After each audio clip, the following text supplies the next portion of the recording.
being able to take a step back, detach, and see the bigger picture, to me, is the true superpower of life. And it's a lot harder than it sounds. And this goes back to when you start talking about people that are going through struggles in life, right? And I've described this before as, if I'm looking at you and you're in a bad state, right? You're depressed, you're sad, you're moping around, you're not getting anything done. And I'm looking at you from the outside and I'm thinking, for me, I see this storm cloud around your head, right? I see the storm cloud around your head and you're in there. And all you see, no matter what direction you look, is storm. All you see is darkness. I'm outside and I'm looking and I'm like, hey man, this guy's got a great education. He's healthy. He's got a good team around him. Like, he's got all these things going for him.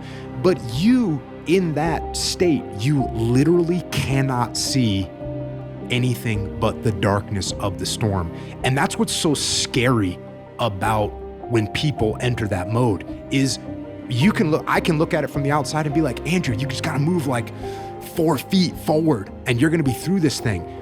And yet you might hear me say that and you go, no, Jocko, I'm looking ahead. There's nothing but darkness. So helping people move forward, take action, and be able to get that perspective, detach and get outside themselves, get outside their own heads.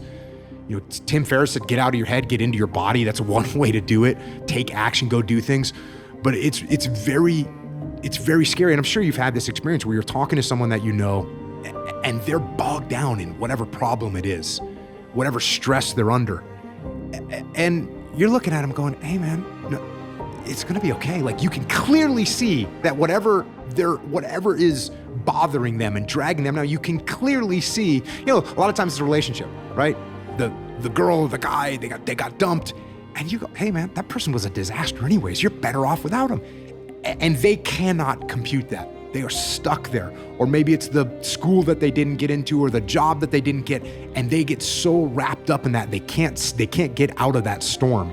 And it's such a helpless feeling to sit there and tell someone, hey, you just move a little bit towards me and you're gonna get out of this storm.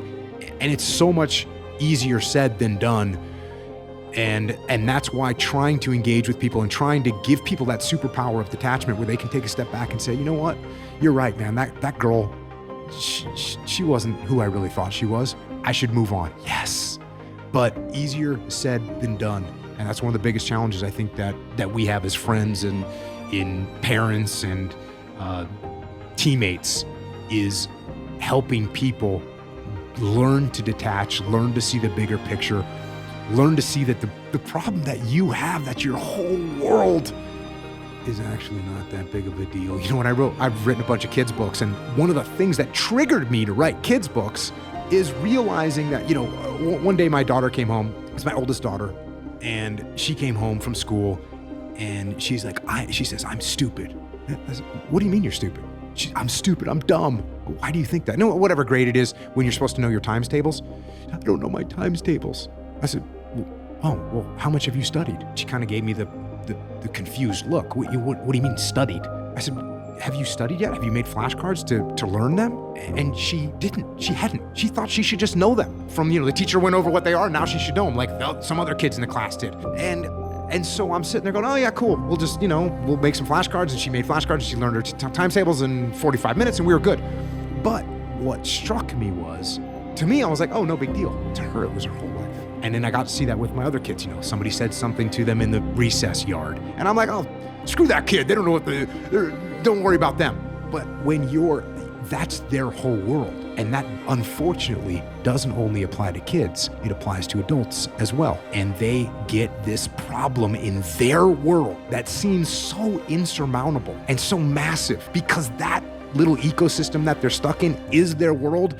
And they run into this problem in that, and it's disruptive in that world, and they don't know how to get out of it. I did a podcast talking about these ecosystems that people get into, right? And there's all these ecosystems. You're in an ecosystem. We're both in a shared ecosystem of podcasting. And We could be like, oh my gosh, Lex just came out with a new podcast and it's been the biggest success. And what can I do to catch up with Lex? And all of a sudden I could get really bothered. You could get really bothered. We could be bothered by that and think, man, I'm a failure. Meanwhile, there's people that don't listen to podcasts. There's people that don't even know what a podcast is. And yet it's our whole world, if we let it be. You're in the academic world. Hey, you're a professor at Stanford, which is a big deal in that world. I know people that don't give a rat's ass. They don't know where Stanford is. I get that all the time. They don't know where Stanford is. It's no big deal. In the SEAL teams, same thing. Somebody has a problem in the SEAL teams and they think this is the whole world and I blew it. And now what are they gonna do? When you're facing a significant problem in life, a relationship, a problem with a job, you gotta remember that you're in one ecosystem. And if you step outside of that ecosystem, no one really cares. And you could go move into a whole totally different ecosystem and find happiness there. But at least utilize that to get out of that storm cloud that you're in. And you're gonna find that there's plenty of light out there in the world. Move towards that, and it's gonna be a much better situation.